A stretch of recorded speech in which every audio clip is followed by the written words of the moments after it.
Hi friends, green ലൈറ്റിൻ്റെ പുതിയൊരു വീഡിയോയിലേക്ക് എല്ലാവരെയും സ്വാഗതം ചെയ്യുന്നു. ഞാൻ ഇന്നൊരു വ്യത്യസ്തമായ ഒരു വീഡിയോ ആണ് ഇടാൻ ഉദ്ദേശിക്കുന്നത്.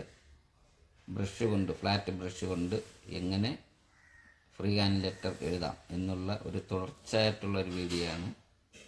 ഇത് പരിശീലിക്കാൻ താല്പര്യമുള്ളവർക്ക് കൂടി വേണ്ടിയിട്ടാണ് ഈ വീഡിയോ ഇടുന്നത്. വീഡിയോ കണ്ട് ഇഷ്ടപ്പെട്ടാൽ ലൈക്ക് ചെയ്യുക, ഷെയർ ചെയ്യുക, ചാനൽ സബ്സ്ക്രൈബ് ചെയ്ത് സപ്പോർട്ട് ചെയ്യുക. നമുക്ക് വീഡിയോയിലേക്ക് കിടക്കാം.